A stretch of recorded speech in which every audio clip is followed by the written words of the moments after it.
Good morning everybody. నేను మీ రమేష్ పోతరాజు. ఉదయం వార్తలను ఒకసారి చూసినట్టుగా కనుక సిద్దిపేట రాజకీయాలకు సంబంధించిన ఒక ఆసక్తికర వార్త మన దగ్గర ఉంది.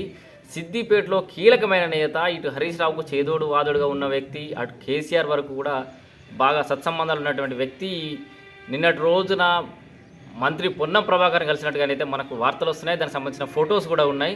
సో అయితే దీన్ని జిల్లా సర్వసభ్య సమావేశానికి ఆహ్వానించినట్టుగా దాన్ని కవర్ చేసుకునే ప్రయత్నం అయితే చేశారు. ఆ కలిసిన వ్యక్తి మరెవరు కాదు, జెడ్పీ చైర్పర్సన్ రోజా రాధాకృష్ణ శర్మ గారు కలిశారు. అయితే సర్వసభ్య సమావేశానికి జెడ్పీ చైర్పర్సన్ గారే ప్రత్యేకంగా వెళ్ళి ఆహ్వానించారు. అంటే మరి కొత్త ప్రభుత్వం ఏర్పడి 2 రోజులు అవుతుంది, ఇప్పుడు వెళ్ళి ప్రత్యేకంగా ఆహ్వానించడంటే కూడా చాలామందికి అనుమానాలు అయితే వస్తున్నాయి. సో జనరల్గా అయితే సర్వసభ్య సమావేశం అని ఉంటే అధికారులు ఇన్ఫామ్ చేస్తారు మంత్రికి, లేదా వీలైనా ఫోన్ కాల్ చేసినా కూడా సరిపోతుంది. కానీ స్పెషల్గా వెళ్ళి మరి ఆహ్వానించడం అయితే జరిగింది. సో దీంతో పాటు ఇక్కడి వరకు అయితే అనుమానం లేదు, జెడ్పీ చైర్పర్సన్ మంత్రి పిలిచారు, ఓకే. దానికంటే ముందు మంత్రి ఉత్తమ్ కుమార్ రెడ్డిని కూడా కలిసినట్టుగా కొంత వార్తలు అయితే వస్తున్నాయి. మనకు కొంత వినికిడైతే ఉంది. పూర్తి సమాచారం అయితే ఇంకా మనకు ఫొటోస్ అయితే రాలేదు. సో మరి వారిని ఎందుకు కలిసినట్టు? ఈయన అంటే మనకు జిల్లా మంత్రి ప్రోటోకాల్ ప్రకారం పిలిచారు అనుకుందాం. ఉత్తమ్ కుమార్ రెడ్డిని ఎందుకు కలిసినట్టు అనేది ఇక్కడ ఒక పెద్ద ప్రశ్న. ఇక దీని వెనకాల ఇంకా పెద్ద పెద్ద ప్రశ్నలు ఉన్నాయి. ఎందుకంటే ఒక జెడ్పీ చైర్పర్సన్ సంబంధించి ఇంత డిస్కషన్ అవసరమా అని మీరు అనొచ్చు. కానీ అటు కేసీఆర్కు మంచి సత్సంబంధాలు ఉన్న వ్యక్తి, హరీష్ రావుకు కీలకంగా వ్యవహరించిన వ్యక్తి ఉన్న ఫలంగా కాంగ్రెస్ మంత్రుల వెంట తిరుగుతున్నాడు అంటే, కలుస్తున్నాడంటే కూడా ఇక్కడ అనుమానించాల్సిన అవసరం ఉంది. సో పార్టీ మారుతున్నాడా, లేదా పార్టీ మారే విధంగా ఎవరైనా వీరిని ఎంకరేజ్ చేస్తున్నారా, లేదా కాంగ్రెస్ పార్టీని డిస్టర్బ్ చేసే కార్యక్రమం, లేకపోతే ఇంకో కార్యక్రమం ఏదైనా జరుగుతుందా? సిద్దిపేటలో కీలకమైన నాయకుడు ఈయనను కాంగ్రెస్ పార్టీలోకి వెళ్ళమని చెప్పేసి ప్రోత్సహిస్తున్నాడా? సో ఏం జరుగుతుంది? రాజకీయాల్లో ఏదైనా జరగచ్చు. సో ఇది మరి కాంగ్రెస్ పార్టీ ఇది మాకు బలమవుతుందని తీసుకుంటుందా, లేదా ఇట్లా బీఆర్ఎస్లో కీలకంగా వ్యవహరించిన వ్యక్తి, బీఆర్ఎస్లో కీలక వ్యక్తులతో సాన్నిహిత్యంగా ఉన్న వ్యక్తి ఉన్న ఫలం కాంగ్రెస్లోకి వస్తామంటే ఆహ్వానించే పరిస్థితి కాంగ్రెస్లో ఉంటుందా? ఒకవేళ ఆహ్వానిస్తే కాంగ్రెస్ పార్టీలోకి వెళ్తే ఇప్పటికే 2-3 వర్గాలు ఉన్న నేపథ్యంలో ఇంకొక వర్గం తయారవుతుందా? ఎందుకంటే రాబోయే స్థానిక సంస్థ ఎన్నికలలో కాంగ్రెస్ వర్సెస్ బీజేపీగానే ఉండబోతుంది అనేది క్లియర్ కట్గా ఇప్పుడున్న ట్రెండ్స్ చూస్తే అర్థమవుతుంది.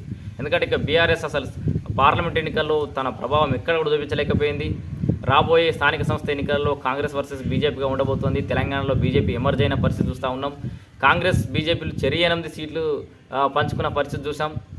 ఇప్పుడు కొత్తగా రుణమాఫీకి సంబంధించిన ఎఫెక్ట్ కూడా బీఆర్ఎస్ నేతల మీద పడుతుంది. ఏంటంటే రుణమాఫీ ఏకకాలంలో కాంగ్రెస్ పార్టీ చేసే పరిస్థితి కనబడుతోంది. దానికి సంబంధించి నిధులు సమీకరిస్తోంది, భూములు తనఖా పెడుతోంది. ఏదో ఒకటి చేసి 15 ఆగస్టు లోపు రుణమాఫీ చేయాలనే దృఢ నిశ్చయంతో కాంగ్రెస్ సర్కారు ఉన్న నేపథ్యంలో బీఆర్ఎస్ పార్టీకి ఎప్పటి నుంచో ఓటు బ్యాంక్లా ఉన్నటువంటి ఈ రైతులంతా కూడా కాంగ్రెస్ పార్టీకి పాజిటివ్గా మారే అవకాశం ఉంది.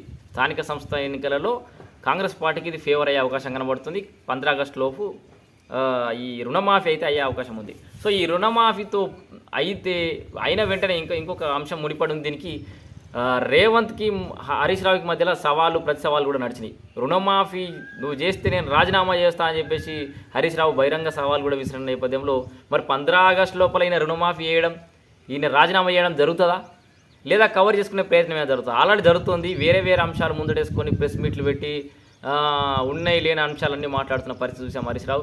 ఇంకా మీడియాను కూడా హెచ్చరిస్తుండు, పార్టీని మారుతున్నాని వార్తలు కథనాలు రాస్తే మీ మీద పౌర్ణష్టం దాన్ని ఏమంటారు, నేను లీగల్గా నోటీసులు పంపిస్తా అది అని చెప్పేసి కూడా మీడియాని హెచ్చరిస్తున్న పరిస్థితి చూస్తున్నాం.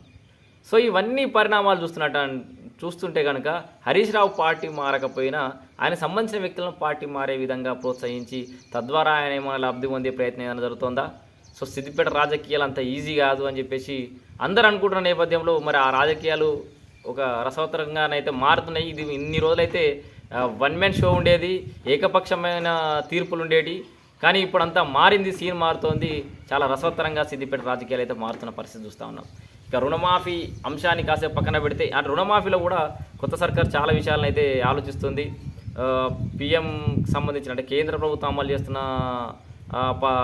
ఏవైతే గైడ్లైన్స్ ఉన్నాయో అవే ఫాలో అయితే ఎట్లా ఉంటుంది, ఇట్లా రకరకాల ఆలోచనలు ఒపీనియన్స్ అయితే తీసుకుంటుంది కొత్త సర్కార్. ఇక రుణమాఫీ విషయం పక్కన పెడితే విద్యుత్కి సంబంధించి కొనుగోలుకు సంబంధించి ఇది ఏదైతే జరుగుతుందో, ఈ కమిషన్ ఏదైతే ఎంక్వైరీ కమిషన్ నడుస్తుందో దానికి సంబంధించి కూడా మాజీ మంత్రి జగదీష్ రెడ్డి కూడా దీనికి సంబంధించి ప్రెస్ మీట్ పెట్టడం, ఇదంతా బీజేపీ కాంగ్రెస్ ఒక్కటే వాళ్ళు కలిసే పని చేస్తారు, అన్ని లేనిపోని ఆరోపణలు చేస్తారు అని చెప్పేసి ఈయన చెప్పడం కూడా చూస్తూ ఉన్నాం. దీంతో పాటు ఇక్కడ ధరణి సమస్యలకు సంబంధించి మనం డైలీ వార్తలు చూస్తున్నాం. త్రిసభ్య కమిటీ చేశారు, వాళ్ళు కొన్ని సూచనలు చేశారు.